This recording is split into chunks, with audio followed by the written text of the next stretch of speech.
Okay, my name is Masha. I'm from Silver Spring, Maryland. I'm a rising junior feb at Missouri, and I study Russian and biology. And I'm working at Bernheim Arboretum and Research Forest for my internship here. And so, for my fifth day, I was really interested in looking at local beekeeping in Louisville because beekeeping is something that really interests me. For the past 2 summers, I worked at the USDA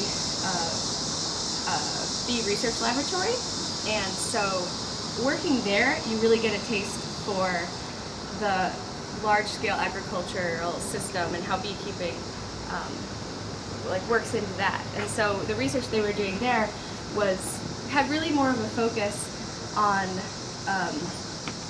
kind of industrial solutions to industrial problems.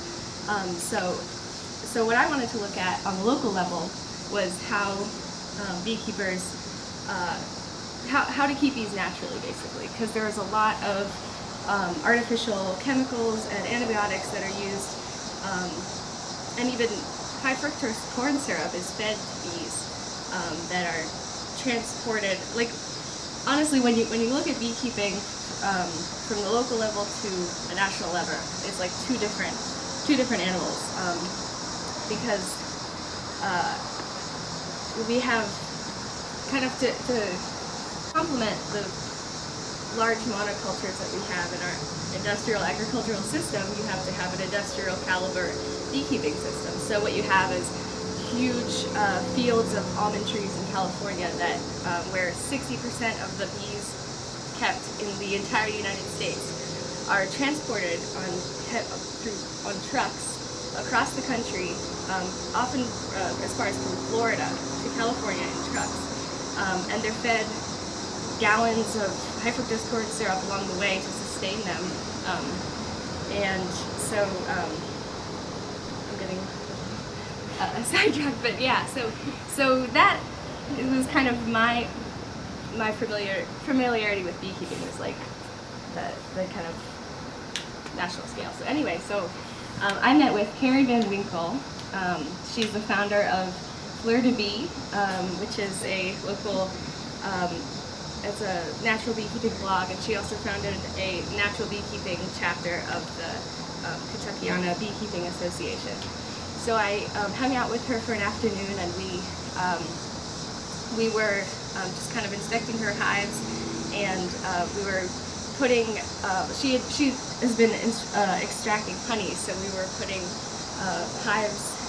frames of honey that had been extracted back into the hives so that the bees living inside could scoop up the dregs and clean up the honeycomb and reuse it for future food storage. So Carrie Van Winkle is a biodynamic beekeeper, which means she doesn't use any antibiotics or chemical treatments to treat whatever diseases or pests may bother her bees. So it's biodynamic beekeeping really has a focus on kind of letting nature take its course in the hive, and so sort of letting, okay, some of the rules of the tenets of biodynamic beekeeping include kind of you let so in a lot of beekeepings, the frames have plastic inside them, they kind of create a framework that bees can build their wax off of, so it eliminates that plastic. All of the material used to make the hives have to be natural materials. Bees aren't allowed to be fed sugar syrup or high fructose corn syrup, and reproduction by swarming is the main form of propagation of hives that's allowed. So, and you're not allowed to clip the wings of the queens or regularly replace queens. So kind of relying on bees on the colony to kind of take care of itself.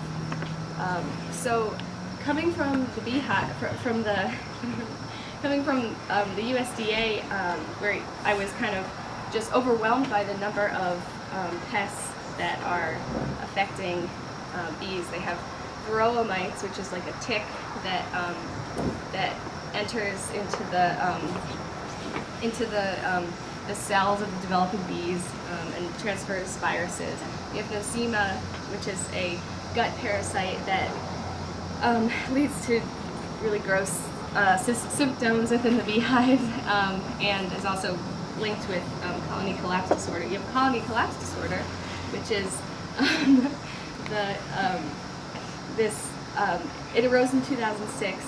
It's a phenomenon where it's massive die-offs. The industrial scale beekeepers started noticing these massive die-offs in their hives, or in their operations, and so I was, I guess, just kind of taken aback, because from hearing about all these like problems that bees have, and looking at all the number of different treatments that I've heard a quote was like kind of hitting the bullseye of the wrong target. So you have antibiotics to treat one problem. You have a chemical that can kill off varroa mites, but might be kind of delivering having lethal effects on the bees themselves, or sublethal effects that could be leading to colony collapse disorder. So kind of seeing all these problems with these artificial treatments, it was kind of a breath of fresh air for me to hang out with Carrie Van Winkle and to see these very natural approaches. Kind of, okay, if my colony dies off, that's an indicator that it wasn't healthy to begin with, and I shouldn't, I should try to, find the next swarm that I can find, that capture them, and maybe that it'll be a healthier colony with a stronger queen that is more genetically appropriate for and stronger for this particular region. So it's kind of like, beekeeping and the kind of decline that we've been seeing in the hives is an indicator of a very strong and clear indicator, I think, of the failure of an industrial system. Because when you have these huge fields of almond trees, bees can't live there by themselves, because after that 1 week in February when they're all pollinating the almond blossoms, there's nothing else for them to eat.